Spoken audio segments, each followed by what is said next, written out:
పోశారు. ఆ వృక్షానికి ఒక పేరు పెట్టారు. ఏం పేరండి? అశ్వత్థం. ఈ అశ్వత్థం అని ఎందుకు పెట్టారు? 3 చెట్లు ఉన్నాయి కదా, కొంతమంది దీన్ని వరి చెట్టు అని అనుకుంటుంటారు. కానీ అక్కడ అశ్వత్థం అంటే క్లియర్గా రావి చెట్టే, నో డౌట్. అయితే అశ్వత్థం అనే పేరు పెట్టడానికి మరో కారణం ఉంది. ఈ సంసారము అది నిశ్చయపూర్వకమైనది కాదు, అంటే నిలకడ కలిగినది కాదు, స్థిరమైనది కాదు, నిత్య నిరంతర మార్పులకు లోనయ్యేది. సంసారకానియం పరివర్తన అంటాడు. సంసారము దానికో నియమం, దేవుడి పరివర్తన, నిత్య నిరంతర పరిణామం చెందకుండా, మార్పులు లేకుండా ఉంటే అది సంసారం కాదు. అందుకే సంస్కృతులకు సంసార ఇది సంసారం, నిరంతర మార్పు లేదు, నిలకడ లేదు. అందుకే అన్నాడు. అంటే ఏంటి? రేపు లేనటువంటిది. నా అంటే రేపా, నా శ్వః అపి స్థాత. శంకర భాషలో నా శ్వః అపి స్థాత అంటే రేపు లేనిది, రేపు కూడా లేనిది. అపి అపి అన్నాడు. అంటే ఏంటి? ఇవాళ మాత్రమే నీకు కనిపిస్తుంది, రేపు ఇది ఇలాగే ఉండదు. ఇవాళ కనిపించినట్లుగా రేపు ఉండదు. ఇవాళ ఏంటి? ఇవాళ్లే పొద్దున్న ఉన్నట్టు మధ్యాహ్నం ఉండదు, మధ్యాహ్నం ఉండదు, రాత్రి ఉండదు, క్షణం ఇప్పుడున్నట్టు ఇంకో క్షణం ఉండదు. మనం చూడట్లే జీవుల యొక్క గతాగతం ఎలా విడిపోతున్నారో. అందుకు నిత్య నిరంతరం. ఎందుకంటే అదే చెప్తారు శంకర్లు, దినయామిన్యౌ సాయం ప్రాతః శిశిర వసంతౌ పునరాయాత కాల క్రీడతి గచ్చత్యాయు తదపి నముంచత్యాసాయు. ఈ కాలం ఎలా ఎదిరిపోతుందో. దినయామిన్యౌ పగలు రాత్రి, సాయం ప్రాతః 2 కాల సంధ్యలు, తర్వాత శిశిర వసంతం ఋతువులు, వసంతులు, శిశురు, ఇలా ఋతుచక్రం ఇలా కదిలిపోతూనే ఉంది. ఆగుతుందా? ఈ పగలు ఇలా ఉంటే బాగుంది అనుకుని ఈ రాత్రి ఇలాగే ఉండదు, ఇలా తిరుగుతూనే ఉంటుంది. ఇది కాబట్టి దీన్ని అశ్వత్థం అనడం ఎంతో ఔచిత్యం కూడా. సరే, ఇప్పుడు ఈ అశ్వత్థం అనేటువంటిది అవ్యయం అని అంటారు. సాధారణంగా అవ్యయం అనేటువంటి పదము పరమాత్మకే చెందుతుంది. ఎందుకని? వ్యయము కానీ అవ్యయస్య అమృతస్య ముందు శ్లోకంలో చెప్పారు. కాబట్టి పరమాత్మకు చెందేటువంటి పదాన్ని మరి నిలకడలేని నశించేటువంటి సంసారం అనే వృక్షానికి ఎందుకు అవ్యయం అని చెప్పారు? అంటే రిలేటివ్ టర్మ్. మానవ జీవితంతో పోల్చుకుంటే ఎన్నిసార్లు మానవుడు పుట్టి పుట్టి పోయి కదా, ఒక యుగం, మహాయుగం, ఆ తర్వాత ఎప్పటికో కదా మొత్తం సంసారం అంతా నశించేది. బ్రహ్మ ప్రళయం అప్పుడు కదా ఈ మొత్తం కదా. బ్రహ్మదేవుడు నిద్రపోయినప్పుడు వస్తుంది, అది ఎప్పటికొచ్చేది? ఓ కోట్ల సంవత్సరాలు. దాంతో పోల్చుకుంటే ఇది అవ్యయమే. ఈ లోపల మానవుడు కొన్ని లక్షల సార్లు పుట్టిపోతాడేమో, ఇంకా లక్షలు కూడా కదా, కోట్ల సార్లు. సరే చెప్పాడు. ఎందుకంటే 8 అధ్యాయాలు ఇది చదువుకున్నాం మనం. బ్రహ్మగారి యొక్క పగలేంటి, రాత్రి ఏమిటి, ఇదంతా కూడా ఇది బాగా. ఇంతకీ ఈ వృక్షానికి ఇప్పుడు చెప్పినటువంటి అశ్వత్థ వృక్షానికి మూలం ఊర్ధ్వ, అధ శాఖ, శాఖం, శాఖం, అధ, అధానికి కింద, శాఖలు కింద ఉన్నాయి, మరి వేళ్ళేమో పైన ఉన్నాయి అంటారు. మూలం అంటే ఒకటే మూలాన్ని చెప్పారు. సంసార వృక్షానికి మూలం అది ఊర్ధ్వం అన్నాడు. ఈ ఊర్ధ్వం అనే పదానికి ఏం చెప్పారు? పై అర్థం తీసుకుంటే పైన ఉన్నది, పైన ఉన్నది. పైన ఉన్నది అంటే ఏంటి? ఇక్కడ శ్రేష్టమైనది, సర్వోత్కృష్టమైనది. దేనిపైన అయితే సంసారం ఆధారపడి ఉందో అది. సో ఊర్ధ్వం అంటే ఏంటి? ఇక్కడ ఆధారం. ఒక రకంగా చెప్పాలంటే సర్వోత్కృష్టం, సర్వశ్రేష్టం. అందుకని దాన్ని ఊర్ధ్వం అన్నారు. ఊర్ధ్వం అంటే శ్రేష్టమైనది. సో ఈ సంసారానికి మూలం ఏమిటి? సర్వశ్రేష్టమైన పరమాత్మ. అంటే ఒక చెట్టుకి మెయిన్ రూట్ ఒకటి ఉంటుంది, దాన్ని ఏమంటారు? తల్లి వేరు. తర్వాత పిల్ల వేరులో ఉంటాయి. తల్లి వేరు ఒకటి. ఈ తల్లి వేరు అన్నమాట పరమాత్మ. ఈ తల్లి వేరైన పరమాత్మ మూలంగానే ఈ ప్రపంచం అంతా విస్తరించుకుంటూ వచ్చింది. ఆయనలోంచి అవ్యక్తం, ఆ వ్యక్తంలో నుంచి వ్యక్తమైన సృష్టి, మహత్ అహంకారం, పరమాత్మ నుంచి వచ్చాయి ఇవన్నీ కూడా. అంటే సమిష్టి బుద్ధి, సమిష్టి మనస్సు, అహంకారం, మళ్ళీ వ్యక్తి జీవుళ్ళు అందరూ పంచభూతాలు అన్నీ వచ్చాయి. మరి ఎవరు ఆధారంగా వచ్చాయి? పరమాత్మ. కాబట్టి ఆయన తెలియదు. తర్వాత శ్లోకంలో మనం చదువుకున్నాం, అధస్య మూలాన్ని అనుసంతతాన్ని. అంటే ఈ మూలాన్ని అంటే అనేకమైన వేళ్ళు ఈ లోపల బాగా వాటిపై విస్తరించకపోయాయి అన్నాడు. ఇక్కడేమో మూలం ఒకటి అన్నాడు, అక్కడేమో మూలాన్ని అనేకమైన వేళ్ళు లోపలికి బాగా కిందకు పాటుకుపోయాయి అన్నాడు. ఈ సంసారం ముఖ్యమైనది, కిందకు వేళ్ళు పాటుకుపోయాయని చెప్పాడు. ఒకటేమో పైకి ఉంటాడు. అంటే రెండు పక్కల వేళ్ళు ఉంటాయి సంసారానికి, పైన ఒక వేలు కింద వేళ్ళు అని కాదు. ఈ రెండు కూడా సంసార వృక్షానికి, సంసారానికి పిక్చరైజేషన్, ఒక రకంగా చిత్రీకరణ చేశారు సంసారానికి ఈ దృశ్యంలో. అందులో ఈ మొదటి శ్లోకంలో చూపించినటువంటి వృక్షము, దీనికి ఆధారము పరమాత్మ అని చెప్పాడు. పరమాత్మ అంటే పరమాత్మ డైరెక్ట్ గా చెప్పలేదు, ఊర్ధ్వం అనే పదంతో సూచించాడు కదా. సో సంసార వృక్షానికి మూలం ఎవరు ఇప్పుడు? పరమాత్మ. ఎందుకు పరమాత్మ అని చెప్తున్నారు? ఏది ఉంటే ఈ సంసారం పనిచేస్తుందో నడుస్తుందో, ఏది లేకపోతే సంసారం నడవదు. అది ఇప్పుడు మనమే ఉన్నాం, మనం స్వతంత్రంగా జీవిస్తున్నాము, స్వతంత్రంగా బతుకుతున్నాము. ఈ ఇంద్రియము, వినయము, బుద్ధి, మనస్సు, ఈ శరీరం ఇవన్నీ దానికి అవే బతుకుతున్నాయా? ప్రాణులు కూడా వాటికి అవి బతకట్లే. మరి ప్రాణులకు కానీ ఆధారం ఎవరు? చైతన్యం. ఈ మొత్తానికి చైతన్యం. ఈ సంసారం కూడా చైతన్యం, దాని మూలంగా నడుస్తున్నాం.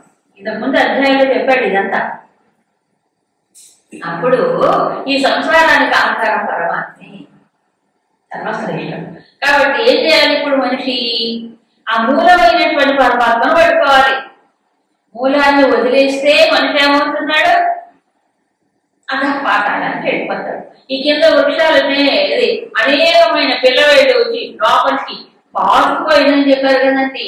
కాబట్టి పైకి చూడకపోతే కింద పడతాడు, కింద లాగబడుతుంటాడు చెప్పారు.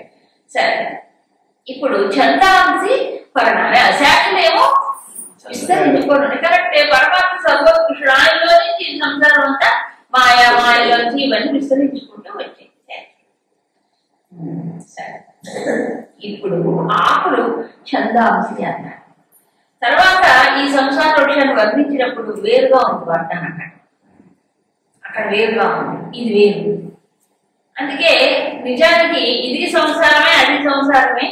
అయితే ఈ మొదటి చెప్పినటువంటి వృక్షం ఏమో దైవీ వృక్షం అట, తర్వాత మానవీ వృక్షం అట. అంటే అదేమో దైవీ సృష్టి, ఇదేమో మానవుడు తను తాను బంధించుకున్నటువంటి సంసారం. అర్థం కాలే? సృష్టి ఏమో దైవీ సృష్టి, కాబట్టి దానికి మూలము ఏమన్నారు ఇక్కడ? పరమాత్మ అన్నాడు. ఆయన నుంచి ఇవన్నీ విస్తరించుకుంటూ వచ్చే కరెక్టే. కానీ ఆకులు వేదాలని చెప్పాడు. కాబట్టి దైవీ వృక్షం. ఎందుకు ఆకులు వేదాలు ఉంటారు? ఆకుల వల్ల ఏమవుతుంది? చెట్టుకి పుష్టి ఆహారం తయారవుతుంది. అంతేకాదు మరొకటి చెప్పారు, బయాలజీ తెలిసిన వాడికి తెలుస్తుంది. ఆకుల ద్వారా నీరు ఏమవుతుంది? ఎవాపరేట్ అయిపోతుంది. సూర్యకిరణాలు పడితే గాలికి ఇలా ఎవాపరేట్ అయిపోయినప్పుడు, ఆవిరి అయినప్పుడు ఈ కింద ఆస్మాటిక్ ప్రెషర్ అంటారు, దాని ద్వారా కింద వేళ్లలోంచి నీరు పీల్చుకుంటుంటారు. వేళ్ల ద్వారా నీరు ఎక్కడున్నా పీల్చుకుంటుంటారు. ఆ పైన ఆవిరి అయిపోయినప్పుడు కింద నుంచి పీల్చుకుంటారు. చిన్న ఎగ్జాంపుల్, మీరు కూల్ డ్రింక్ ఎలా తాగుతారు? స్ట్రా స్ట్రా పెట్టి అవునా ఇలా పీల్చుకుంటుంటే ఇది కింద నుంచి అంత పైకి వస్తుందా లేదా అంతే. ఎక్కడో ఉన్న నీళ్ళను కూడా వేరు పీల్చుకుంటుందంటే ఏమిటంటే ఈ ఆకుల ద్వారా నీరు ఏమవుతుంది, ఆవిరైపోవడం వల్ల కింద పీల్చుకుంటుంది. దీని ఆస్మోటిక్ ప్రెషర్ అని అంటారు. ఆ ప్రెషర్ ద్వారా పీల్చుకుంటుంది. మనం పీల్చుకున్నట్టే మనకు రావట్లేదు, అలాగే ఆకుల ద్వారా పీల్చుకుంటుందండి. ఇది ఒకటి. రెండవది ఏంటంటే ఆకులు ఏం చేస్తాయి, ఆహారాన్ని క్లోరోఫిల్ అంటారు. ఆహారాన్ని తయారు చేసుకుంటాయి సూర్యకిరణాల ద్వారానే. అప్పుడు చెట్టు బాగా పెరుగుతుంది. కాబట్టి వేదములే ఆధారం. వేదములు ఎలా ఆధారం? డైరెక్ట్ గా మనకి కాదు. మరేమిటి? వేదములలో ఈ పరమాత్మ ఆధారం, పరమాత్మే మూలం, మొత్తం సృష్టికి ఆధారం సారం అని చెప్పింది వేదమే. అది ఎవరికి తెలుసు? వేదం చెప్పకపోతే ఎవరికి తెలియదు. అంతేకాదు వేదములు అనుసరించే ధర్మాధర్మములు గాని, మరి పుణ్యపాపములు గాని, కలపం ఇవన్నీ నిర్ణయించేది ఎవరు? వేదాన్ని అనుసరించే. ధర్మాధర్మాలు ఎవరు చెప్పాలి? వేదములు అనుసరించే స్మృతులు వచ్చాయి, శృతులను అనుసరించి స్మృతులు వచ్చాయి. కాబట్టి శాస్త్రం అనుగుణంగా, వేదములు శాస్త్రం అనుగుణంగానే మానవ జీవితం ఇక్కడ కొనసాగాలి. దాన్ని నిలబెట్టేది ఆ ధర్మమే, ఆ దైవమే. ఎప్పుడైతే ధర్మం పోయిందో, ఎప్పుడో దైవం పోయిందో, ఇది ఏమవుతుంది? సంసార విషయం. ఇప్పుడు మనం మానవుడు ఏమైపోతున్నారు అంటే బలహీనుడు అయిపోతాడు. ధర్మం అనే బలం లేనప్పుడు బలహీనుడు అయిపోతాడు. దైవాన్ని పట్టుకున్నప్పుడు అధపాతాళానికి వెళ్ళిపోతాడు. అది జరిగింది. ఇప్పుడు చూస్తున్నాగా సంసారం ప్రపంచం ఘోరంగా అసారం నిస్సారం అయిపోతుంది. అవునా? కాబట్టి సారాన్ని వదిలేస్తే నిస్సారమే అని చెప్పాడు. సరే, ఎప్పుడైతే ఇలా సంసార వృక్షం ఈ విధంగా తెలుసుకుంటే అతనికి వేదము తెలిసినట్టే. సహా వేదవిదు. ఎలా తెలుసుకోవాలి? 3 పాయింట్స్. ఈ ప్రపంచం అనే వృక్షానికి ఆధారం పరమాత్మ, సర్వోత్కృష్టమైన పరమాత్మ. రెండవది, ఇది నిలకడలేనిది, ఇది నశించిపోయేది, మారిపోయేది. దీనికి ఆధారం నశించని శాశ్వతమైన, శాశ్వతస్య ధర్మస్య చెప్పాడు కదా, అమృతస్య అవ్యయస్య. వేదములు, శాస్త్రములు. కాబట్టి ఈ సంసార వృక్షాన్ని ఎరిగిన వాడు జ్ఞానవంతుడు అవుతాడు. మూలాన్ని పట్టుకుంటాడు. అప్పుడు శాస్త్రాన్ని అనుసరిస్తాడు. అవునా కదా? ఇప్పుడు మొదలు చెడిన మొదలు వేమన గారు పద్యం చెప్తారే, ఎరిగి చేయి పూజ ఎన్నడు చెడిపోదు, మొదటి పట్టునెప్పుడు వదలరా, మొదలు చెడిన ఊడ మనబట్ట నిలిచిన విశ్వదాభిరామ వినరమే. ఎంత మంచి పద్యం. ఎరిగి చేయి పూజ ఎన్నడూ చెడిపోదు. ఆయన పాయింట్ ఇండికేట్ చేయడానికి ఎగ్జాంపుల్ చెప్పాడు. ఎరిగి చేయి పూజ అంటే తెలుసుకొని చెయ్యాలి పూజ. ఏ దృష్టిలో చేయాలి, ఎవరిని పూజిస్తున్నాం, ఆ పరమాత్మ ఎవరు, ఎందుకు చెయ్యాలి, ఈ జ్ఞాన దృష్టితో చేస్తే మంచి ఫలితాన్ని పొందుతాడు. తెలియకుండా ఏదో అడగడంగా, ఏదో అశ్రద్ధగా, ఏదో యాంత్రికంగా చేశాడు అనుకోండి, ఏమవుతుంది? అది ఫలితం ఇవ్వదు.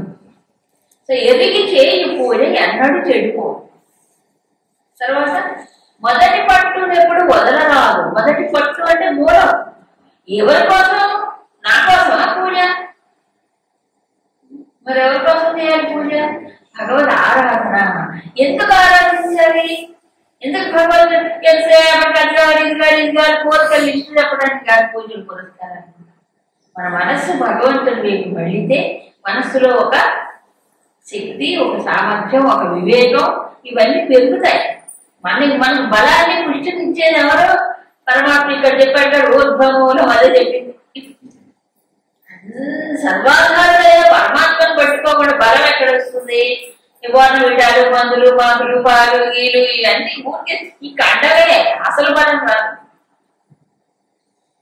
ఇవి శరీరం పోటీ పైపోయి ఏది చేసినా అసలు పరమాత్మను పట్టుకుంటే కదా బలం వచ్చేది. పుష్టిని, దుష్టిని, బలాన్ని, శాంతిని ఇచ్చేది పరమాత్మే. ఆ మొదటి పట్టు, అదే మూలాన్ని పట్టుకోవాలి. సో మొదటి పట్టును ఎప్పుడు వదలరాదు. ఆ తర్వాత మొదలు చెడిన ఊడ మన పట్ట నిలిచిన ఊడ అంటే తెలుసుగా ఊడ. ఆ ఊడ ఆ పై చెట్టుకి పట్టుకొని ఉంటుంది, దాని నుంచి కిందకి వస్తాయి ఊడ. నాలాంటి వాడు ఏం చేశాట, ఆ పైన లూజ్ అయిపోయింది, ఆ చెట్టుకి ఆ ఊడలన్నీ ఏమైపోయాయి, ఎలుకలు దొరికాయో లేదా ఏదో మొత్తానికి ఇలా ఊడిపోతూ ఉన్నాయి రకసలాంటి. ఈ మన పట్టుకున్నా, అయ్యో ఊడిపోతే ఇక్కడ పట్టుకున్నా, అది కూడా అక్కడ దాంట్లో కట్ అయిపోయింది, ఇక్కడ నువ్వు పట్టుకుంటూ నిలుస్తుందా? మొదటి పట్టు అని పరమాత్మ వదిలిపెట్టి సంసారంలో ఏదో పట్టుకుంటాం. కూర్చొని ఏముంటుంది, ఏది నిలకడలేదే సంసారం, అశ్రద్ధంగా దాని పేరు. అందుకే శాశ్వతమైన దాన్ని పట్టుకోక ఈ మార్గంలో దాన్ని పట్టుకుంటున్నాం. కాబట్టి సంసార వృక్ష స్వరూపాన్ని తెలిసిన వాడు వేదమును ఎరిగినట్లే, వేద సారమును ఎరిగినట్లే. కాబట్టి ప్రపంచాన్ని పట్టుకోవడప్పుడు ఎవరు పట్టుకుంటాడు? ఆధారాన్ని పట్టుకుంటాడు. ఇప్పుడు ఈ సంసారం, ఇప్పుడు మానవుడు పెంచుకున్న సంసారం ఎలాంటిదో చెప్తున్నాడు. అందుకే మానవీ సమవృక్షం అంటాడు. ఎలాంటిది? అధశ్చ ఊర్ధ్వం తస్య శాఖాః ప్రసృత. ఈ సంసార వృక్షం యొక్క శాఖలు ఎలా ఉంటాయి? పైకి కిందికి వ్యాపించి ఉంటాయి. ఇందాక పిక్చర్ వేరు, ఇప్పుడు పిక్చర్ వేరు. పైకి కిందికి అథః ఊర్ధ్వం ప్రసృతో అలా విస్తరించుకొని ఉన్నాయి. ఎలా పెరుగుతాయి? గుణప్రవృద్ధాః. ఈ శాఖలు ఎలా విస్తరించుకొని పెరుగుతూ ఉన్నాయి? గుణప్రవృద్ధ అంటే సత్వరజస్తమో గుణాలు అనేటువంటి వాటి ద్వారా ఇవి ఏమవుతుంది, బాగా ఈ వృక్షము పెరిగిపోతుంది. గుణాలేగా, గుణాల వల్లనే సృష్టింపబడింది, గుణాలతోనే పెరుగుతూ ఉంటుంది. మన ఎన్ని జన్మలు గుణాలు పట్టుకొని ఉంటే అన్ని జన్మలు ప్రపంచాల్లో ఉంటాం. అవునా? సో మన సంసారానికి మన సంసారాన్ని మనమే పెంచుకుంటున్నాం. దేంతో? గుణాల వల్ల. బాగా తమోగుణం అంటే ఎంతకాలమైనా అలా ఉండొచ్చు, రజోగుణం అంటే ఆ కర్మలకు బంధిస్తూనే ఉంటుంది, సత్వగుణం అంటే ఇంకో దానికి బంధిస్తుంది. అదే బంధం. అందుకే చెప్పాడు 14 అధ్యాయం ముందు చెప్పి తర్వాత 15 చెప్పాడు. గుణాలు బంధిస్తున్నాయి చెప్పలే, ఒక్కో కూడా ఓ రకంగా బంధిస్తుంది.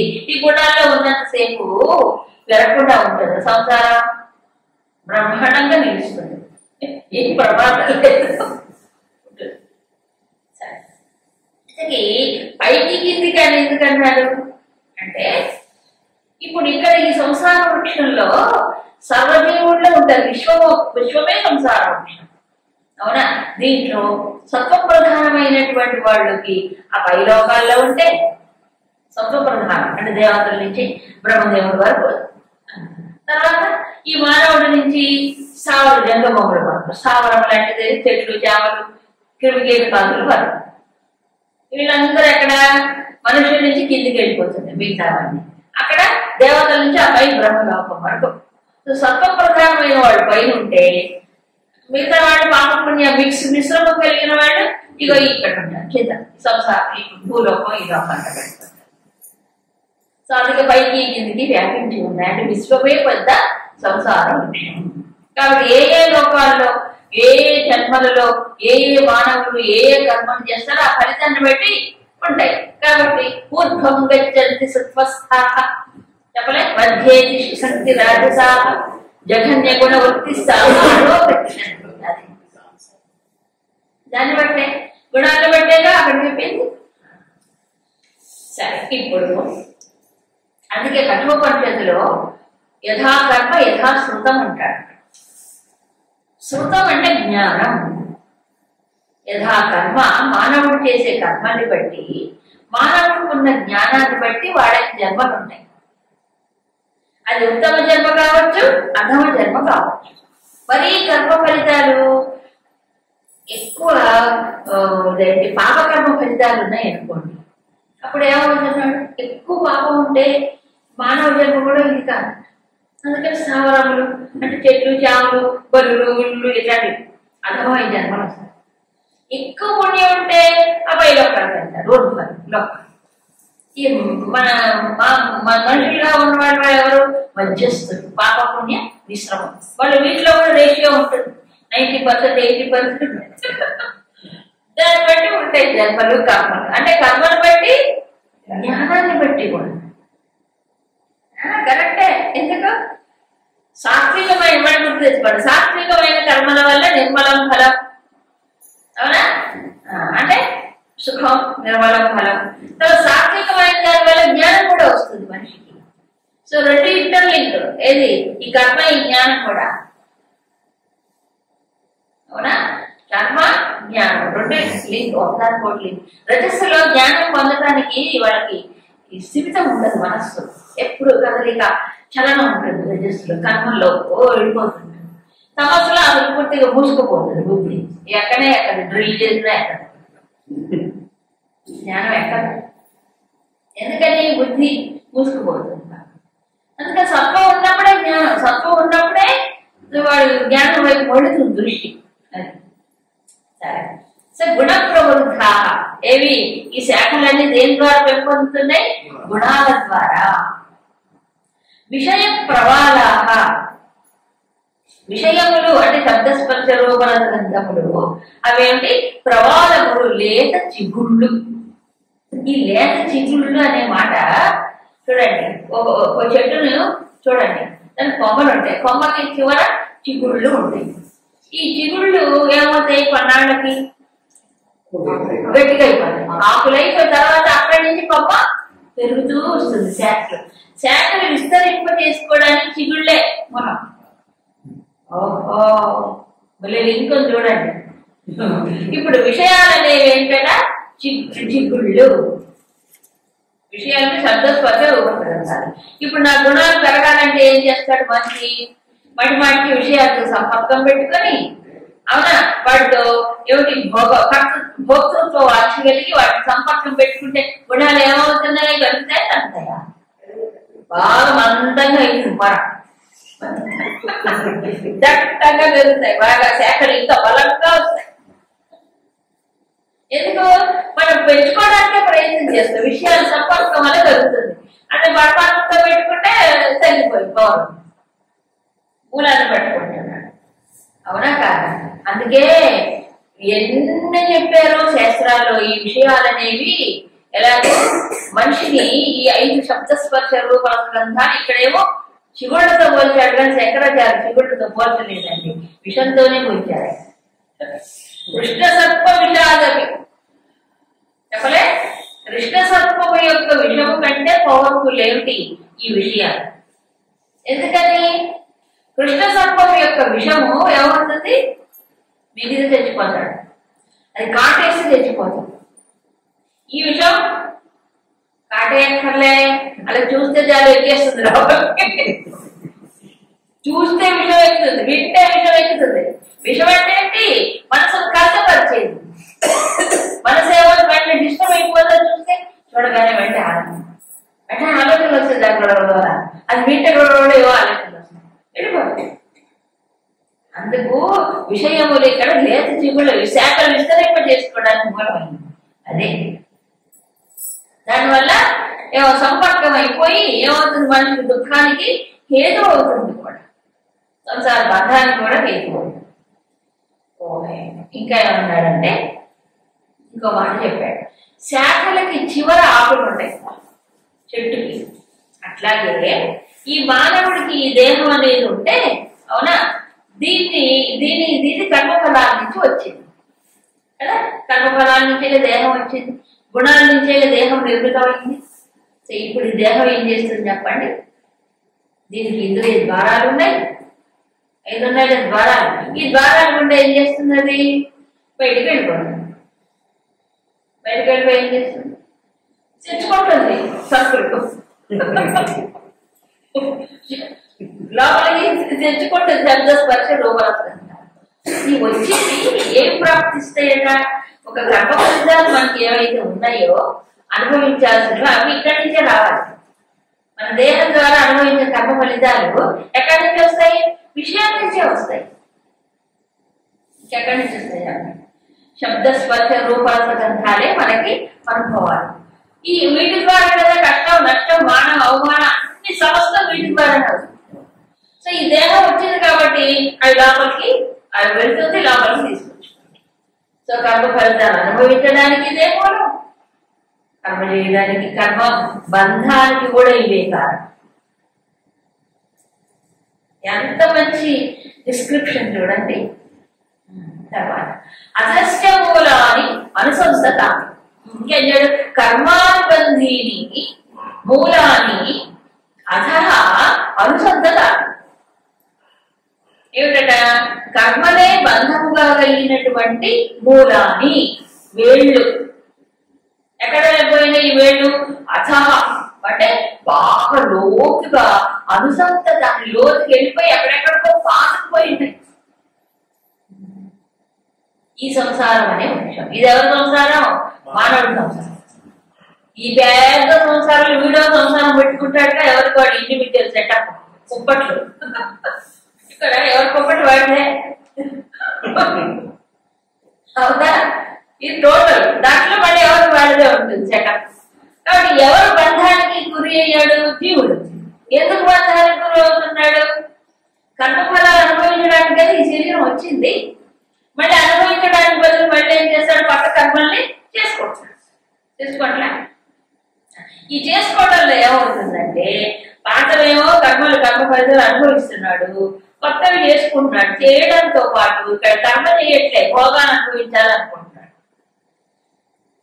కర్మ వాసనలు ఏవైతే ఉన్నాయో వాటిని క్షయం చేసుకోవాలనుకుంటే కర్మయోగం అయిపోతుంది. కర్మయోగం ఎవరు చేస్తారు? వేగం దగ్గర కర్మయోగం అసలు అర్థమే కదా. కర్మ ఫలితం కోసమే కర్మ చేస్తారు. మళ్ళీ అవన్నీ ఏమైపోతాయి? ఇప్పుడు బంధం చెప్పారా? ఏమిటి? యజ్ఞ కర్మల కంటే అన్యమైన కర్మలన్నీ బంధిస్తాయి. యజ్ఞార్థ కర్మణో యత్ర లోకోయం కర్మ బంధన. అది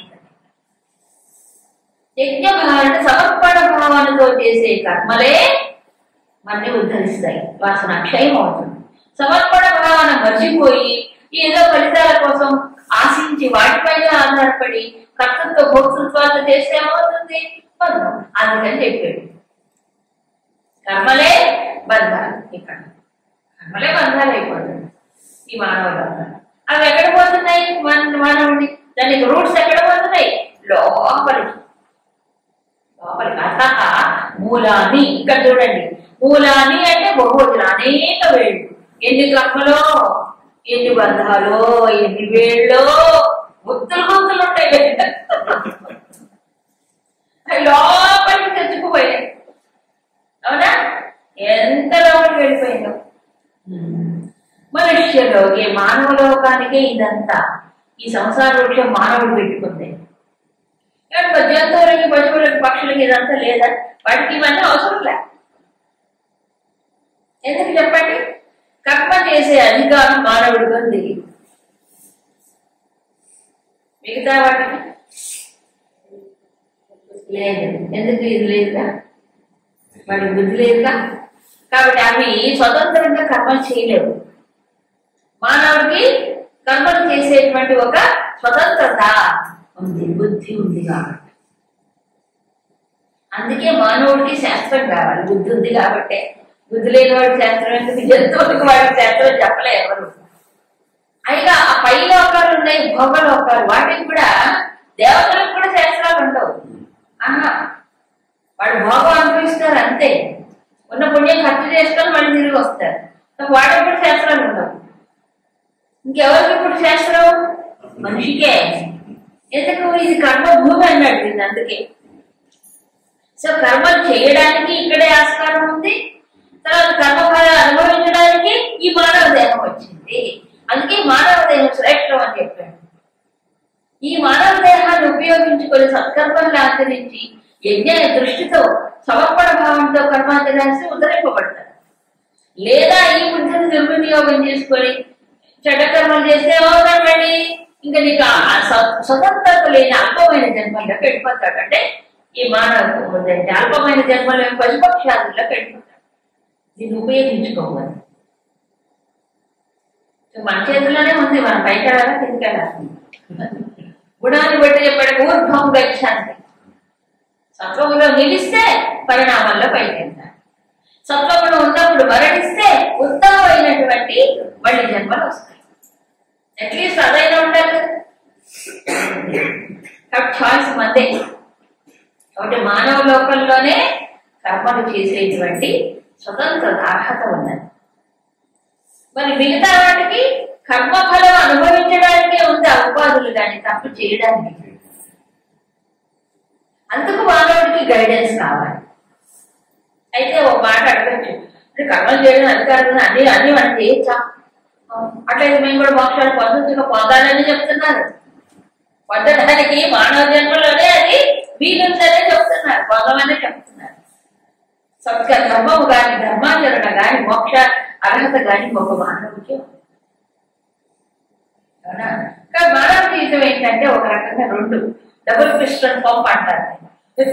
ఒకటి, గత జన్మల యొక్క పుణ్యపాపాల వల్ల శరీరం నిర్మించబడితే ఈ శరీరం వల్ల పుణ్యపాపాలు అనుభవించి తీరాల్సిందే, ఎప్పటి తప్పించుకోలేదు. పుణ్యం కానీ పాపం కానీ అంటే సుఖ దుఃఖాల రూపంలో అనుభవిస్తారు. అనుభవిస్తూనే మరో పక్క ఇది ఉంది కదా మానవుడి బుద్ధి, మరో పక్క ఏం చేస్తున్నాడు? కొత్తగా కర్మల్ని చేస్తున్నాడు, పాతవి అనుభవిస్తున్నాడు, ఫలితాలను మళ్ళీ తన స్వతంత్ర కర్మల్ని చేస్తున్నాడు. ఈ కర్మల్ని బట్టి తర్వాత భవిష్యత్తు ఆధారపడి ఉంటుంది. ఇప్పుడు మన చేతిలో ఈ కర్మల్ని ఏ కర్మ చెయ్యాలి, ఏ దృష్టితో చెయ్యాలి, ఇది ఎవరి చేతిలో ఉంది? మన చేతిలో. అందుకే శాస్త్రం కావాలి. ఏ దృష్టితో చేస్తే బంధింపబడుతుంటా ఉంటాడు, ఏ కర్మ చేస్తే ఏ ఫలితాన్ని పొందుతాడు. సాత్విక రాజసిక తామసిక కర్మని చెప్పాడు కదా, అందుకే చెప్పాడు 14వ అధ్యాయం అంత ముఖ్యం. అందుకే ఎప్పటికప్పుడు చూసుకోవడాలి. ఇప్పుడు చూడండి, మన పూర్వం కంటకి అనే వారు ఒక సామెత చెప్పారు. ముళ్ళును ముళ్ళుతోనే తీసిపారేయాలి. ఇప్పుడు ఇది ముళ్ళు అంటే కర్మతో నిర్మితమైంది దేహం, పూర్వజన్మ కర్మలు, ప్రారంభ కర్మలు. ఈ నిర్మితమైన దేహంతో మళ్ళీ ఏం చేయాలి? మానవుడు కర్మ చేయాలి. నేత పురు కర్మత్వం మానవుడికే చెప్పాడు, నువ్వు నేత కర్మ చెయ్యి అన్నప్పుడు. యజ్ఞ కర్మ చేస్తే ఉద్ధరింపబడతావు అన్నాడు. అంతేనా? ఇదంతా మానవుడికి చెప్పాడు. సో కర్మ ఫలితాలు అనుభవించాలి, మళ్ళీ కర్మ ఫలితం గురి కాకుండా ఉండాలంటే తర్వాత మళ్ళీ యజ్ఞ కర్మ ద్వారా చేయాలి. అది బంధానికి గురి కాకుండా ఉంటాడు. సో కర్మను ఎందుకు చేయాలి? కర్మ నుంచి బయటపడాలి. కర్మబంధం నుంచి బయటపడడానికి ఏ కర్మ? ఇప్పుడు యజ్ఞ కర్మ, ఆరాధన పూర్వకంగా ఏంటంటే సమర్పణం కావాలి. అందుకు ప్రారంభం అనుభవించాలి, తప్పదంటే బాబు పడ ఒకటి కర్మలు చేయాలంటే ఏమంటే ఈ రెండు మాకు కరెక్ట్, కొంచెం కన్ఫ్యూజన్ ఉంటుంది. ఒకదాన్ని ప్రారంభం అన్నాడు, ఒకదాన్ని పురుషార్థం అన్నాడు. అవునా? మనం ఎరుకతో తెలివితో తన స్వేచ్ఛతో చేసేటువంటి పురుషార్థం, కాన్షియస్ గా చేసేది. అయితే ఇంతకుముందు జన్మల్లో మనకు తెలియదు ఏం చేశామో, అది ప్రారంభ రూపంలో వచ్చి ఇప్పుడు మన కర్మ ఫలితాలు, పుణ్య పాపాలు, సుఖ దుఃఖాలు అనుభవింపచేస్తాం. ఈ రెండు ఛాన్సెస్ ఉన్నాయి. ఒకటేమో అనుభవించడం, రెండోది ఇప్పుడు కర్మ చేయడం. సో భవిష్యత్తులో రాబోయేటువంటి వాటికి ఇప్పుడు మనం ఏం చేస్తున్నాం? విత్తనాలు విత్తుతున్నాం, ఇక్కడే విత్తుతున్నాం విత్తనాలు, తర్వాత పంట వస్తుంది. పంట కాబట్టి ఈ విత్తనాలు సరిగ్గా వేసుకోవాలి ఇప్పుడు. అవునా కదా? విత్తనాలు సరిగ్గా ఉన్నాయో లేవో వేసుకోకుండా పంట వస్తుంది ఏంటండి? రాదు కదా. మంచి విత్తనాలు వేస్తే కదా వచ్చేది. అందుకని సరి అయిన దృష్టితో కర్మలను ఆచరించినప్పుడే అసలు కర్మ బంధమే లేకుండా, కర్మే బంధమే లేకుండా చేసుకోవాలి. జ్ఞానాగ్ని దగ్ధ కర్మాణం తమాం పండితం కదా అందుకే చెప్పాడు. జ్ఞానాగ్నిలో కర్మలన్నీ దగ్ధం అయిపోతాయి, అది చెయ్యాలి. కర్మయోగం ద్వారా జ్ఞాన యోగాన్ని అభ్యాసం చేయాలి. కర్మయోగ వాసన శుద్ధమైనప్పుడు చేయాలి. సో పక్కన పురుషార్థ ప్రారంభాన్ని అనుభవించాలి, ఓ పక్కన పురుషార్థాన్ని చేయాలి. ప్రారంభాన్ని తప్పించుకోకుండా అనుభవిస్తూనే పురుషార్థాన్ని చేయాలి. అవునా కదా? పురుషార్థం చెయ్యమని 100% శాస్త్రం చెప్పింది. మానవుడికి కాదు పురుషార్థం ఎవరితో చెప్పండి. పురుషార్థం అన్నాడు అందుకే, జంతు అర్థం, పశు అర్థం, దేవతార్థం చెప్పలే. పురుషార్థం మానవుడికే. ఏం చేయాలి? ధర్మ, ప్రకామ, మోక్షం 4 చెప్పాడుగా. అవునా? ధర్మము ప్రపంచంలో జీవించడానికి, ప్రపంచం బాగుండడానికి, మానవుడి జీవితం శాంతిమయం అవ్వడానికి. అవునా? ఏది? ధర్మం. పరమశాంతిని పొందాలంటే మోక్షం, అనంత సుఖాన్ని పొందాలంటే మోక్షం. ఈ మధ్యలో ఏమిటి? ఈ రజోగుణ ప్రయోగాలు, అర్థకామాలు. రజోగుణ ప్రయోగాలు, అర్థకామాలు అంటే ధనము లేకపోతే సుఖాలు అనుభవించాలి ఇదంతా. ఈ రెండు ఎక్కడంటే మానవుడై పుట్టిన తర్వాత కోరుకోకుండా ఉండలేడు కాబట్టి శాస్త్రం పద్ధ పోనీలే కాస్త తీర్చుకో కోరికలు, ధర్మబద్ధమైన కోరికలు తీర్చుకోవాలి. అది కూడా చెప్పింది శాస్త్రం, ధర్మబద్ధమైన కోరికలే తీర్చుకోవాలి ఇవన్నీ చెప్పింది. సో ఇప్పుడు ఈ కర్మానుబంధి మనుష్యలోకి అని చెప్పారే, అంటే ఈ కర్మలే ఇక్కడ బంధం. అది ఏం చేస్తుంది? ఎన్ని కర్మలు చేస్తే అంతగా మానవుడు ఏం చేస్తుంది? ఇక్కడ బంధిస్తుంది. ఎంత అంటే గొలుసులు కూడా పనికిరావు. గొలుసులన్నీ కొంచెం నడుచుకోవచ్చు అటు ఇటు, కాళ్ళకి వేడి బంధాలు వేసిన వాడు కూడా ఇంకా ఇక్కడ నడుస్తాడు కొంచెం కొంచెం. ఇవి చెట్టు ఇలా కదలకుండా చేస్తాయట. లోపలి పాతకుపోయి ఎన్ని జన్మలకు కారణం.